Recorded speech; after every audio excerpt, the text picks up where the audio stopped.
Welcome to today's story, a journey of strength, betrayal, survival, and the unimaginable rise of a woman who refused to be defined by pain. In this narrative, we travel from the quiet villages of Kowino to the struggles of Kamuga and Sondu, to the bustling heartbeat of Kisumu, and finally to the shining towers of Dubai. This is not just a story, it is a testimony. A reminder that destiny may delay, storms may come, people may turn their backs, but when God writes your name in victory, no one can erase it. Today, we walk through the life of Hellena, a woman broken by tragedy, rejected by family, betrayed by those she trusted most, yet lifted by faith, courage, and unstoppable determination. Prepare your heart, grab your tea, and sit with me through this powerful journey of rising from the ashes, because this is the story of a woman who beat the odds. Ladies and gentlemen, this is the rise of Hellena. In the quiet rolling villages of Kowino in Migori County, where cattle bells echo gently in the morning air and the wind carries stories of generations, lived a woman named Hellena. Her life had once been simple, filled with humble dreams and warm laughter. She had married into a loving home, at least that's how it began. Her husband, a calm and hardworking man, left her with 10 cattle, the pride of any Luo homestead. Together, they had built a life with hope stitched into each sunrise. But fate is often a silent thief. One day, illness crept into her husband's life, quick and merciless. Before she could even understand the depth of her loss, she became a widow. And then came the day that reshaped everything. Weeks after her husband's burial, Hellena continued tending to the cattle he left behind. Those 10 cows were her only inheritance, her security, her anchor. One morning, while grazing them near the dusty road that wound through Kowino, a speeding motorbike lost control. In one terrifying moment, it rammed into her, throwing her hard onto the stones. The world went black. When she opened her eyes in the hospital, her breath caught in her throat. Her right leg was gone, amputated. Her entire future collapsed in a silent scream. Her husband gone, her leg gone, her dignity hanging by a thread. Instead of compassion, her in-laws turned brutal. They claimed the cattle, they claimed everything her husband ever owned. They whispered that she was cursed, that she was bad luck, that she was not fit to remain in their homestead. One evening, they gathered her remaining belongings, just a handful of clothes and a mat, pushed them into her arms, and chased her away. No mercy, no shame, no humanity. Broken and limping with one leg, carrying her sickle cell child, Hellena made her way back to her father's home in Kamuga. She believed that family would heal her wounds. She believed her brothers, David and Denise, would welcome her, but heartbreak doubled. They refused her. They said, "We cannot take you back like this." They said she would be a burden. They said she should try elsewhere. Hellena had nowhere else, but God always leaves one door open. Among all the rejection and cruelty, there was one heart, one young woman, one gentle soul who refused to abandon her. Janet, the wife of her youngest brother. Janet washed her clothes. She gave her water when David refused. She checked on her. She brought her food in secret. And later, when Hellena moved to Sondu, Janet sometimes visited, helped with chores, and gave small cash when she could. She became the sister Hellena never had. But kindness, when overheard by the wrong ears, becomes the seed of betrayal. One afternoon, while Janet was on the phone with Hellena, checking on her, encouraging her, David overheard the conversation. Instead of being moved to remorse or compassion, he grew jealous and threatened. He believed Hellena was now getting money from Sondu. He believed her luck had changed, so he made a call. He called Helena's brother-in-law from Kowino, the same family who had chased her, the same people who stole her cattle, the same people who abandoned her in her darkest hour. David told him, "Come for your sister-in-law. She has money now." The sting of betrayal burned deeper than her amputation wound. Hellena did not know that the very people she trusted from childhood were now selling her out to those who once destroyed her life. With no support, no home, no family, and one leg, she moved to Sondu to start anew. Life was unforgiving. She rented a tiny, cold, iron sheet room. Rain leaked through the roof. Her child's sickness worsened. Hospital bills became endless. She couldn't work. She couldn't stand for long. She had nothing. So she turned to what many fear, what many judge, what only those who have tasted suffering understand. She became a beggar. Every day, she sat by the roadside with her child beside her. Some mocked her, some ignored her, but a few gave. Every coin she received, she saved with care. Food first, medicine second, school fees. Third, 2 years passed, and the miracle arrived. A white man who had once visited Kamuga saw her. Shocked at her condition, moved by her story, he gave her a sturdy wheelchair. For the first time since the accident, she could move freely, and with mobility came opportunity. She used her savings to start an mini business.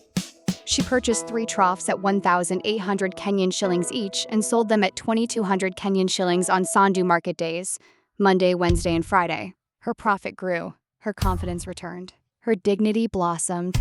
She moved to a better house, one with electricity.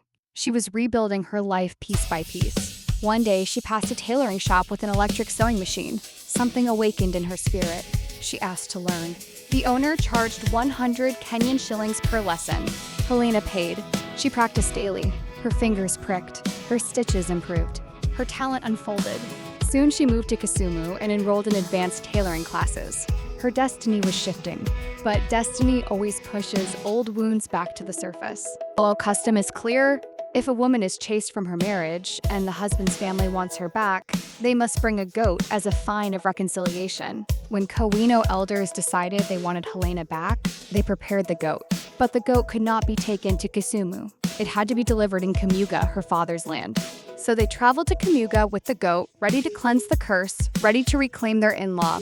And here came the deepest wound of all. David and Denis accepted the goat on her behalf, without calling her, without seeking her consent, without honoring her pain, without even informing her. They accepted the goat, drank the reconciliation brew, and declared, "We have returned our daughter to Kowino." Just like that, they had given her away. Again, without her voice, without her presence, without her agreement. For the second time, the people she trusted took decisions over her life like she was a piece of property. Her heart shattered anew. When she heard what had happened, Hellena wept. Not because she wanted Kowino back, but because those who should have protected her had betrayed her again. She made a firm, painful decision. She would never return to Kowino. No goat, no elder, no ritual could erase the pain they inflicted. By this time, she had invested her earnings wisely and bought land in Kakamega County, far from Kamuga, far from Kowino, far from the chains of her past. Kakamega became her refuge, her sanctuary, her fresh start. She said, "I forgive them, but I will not go back to where I was broken." Her tailoring talent soon caught the eye of international designers during a Kisumu exhibition. Doors opened, opportunities unfolded, her destiny aligned. She received a contract in Dubai. Today, she is a renowned fashion designer, her name whispered with admiration in the world of beauty and elegance. Her wheelchair is no longer a symbol of pain, it is her chariot of triumph. And her child, once fragile, once fighting for survival, is now pursuing mechanical engineering at the University of Nairobi, shining bright like their mother's dreams. Helena's story teaches us, no amount of betrayal can stop a destiny protected by God. Pain may break the body, but not the spirit. Disability is not inability. Sometimes family hurts more than strangers, and sometimes the greatest freedom comes from walking away. From Kowino's dust, from Kamuga's rejection, from Sondu's roadside, from Kisumu's lessons, to Dubai's skyline, Hellena rose, and she continues to rise.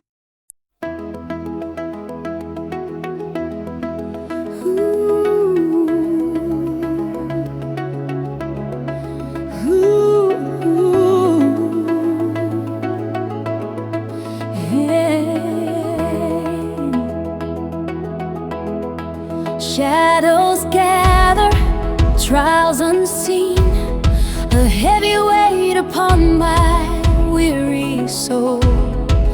Fighting battles, losing all control, whispering prayers into the fading night, for a guiding star, a beacon burning bright, just one sign to make things right.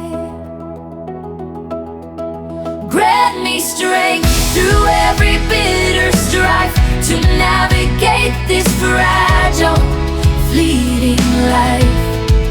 Guide my steps, lift up my wounded soul, make my broken spirit truly whole. From the ashes I will rise again, through the storm, beyond the pouring rain. In your light I'll never ever quit, never let my spirit slowly slip. Every wound a silent, aching plea for courage to set my spirit truly free. The road is long, the path remains unclear, but hope can conquer every rising fear. I search for purpose, strong and ever true, to find my way, reborn and fresh by you. A new beginning, shining through. Grant me strength through every bitter strife, to navigate this fragile, fleeting life. Guide my steps, lift up my wounded soul, make my broken spirit truly whole. From the ashes I will rise again, through the storm, beyond the pouring rain. In your light I'll never ever quit, never let my spirit slowly slip. This journey's etched upon my weary skin, a battle waged from deep, deep down within. But faith ignites a fire burning so bold, a greater story waiting to unfold. No shadow stays, no darkness truly reigns. When spirit breaks these heavy binding chains, freedom calls, it washes all the stains. Grant me strength through every bitter strife, to navigate this fragile, fleeting life. Guide my steps, lift up my wounded soul, make my broken spirit truly whole. From the ashes I will rise again, through the storm, beyond the pouring rain. In your light I'll never ever quit, never let my spirit slowly slip. Grant me strength.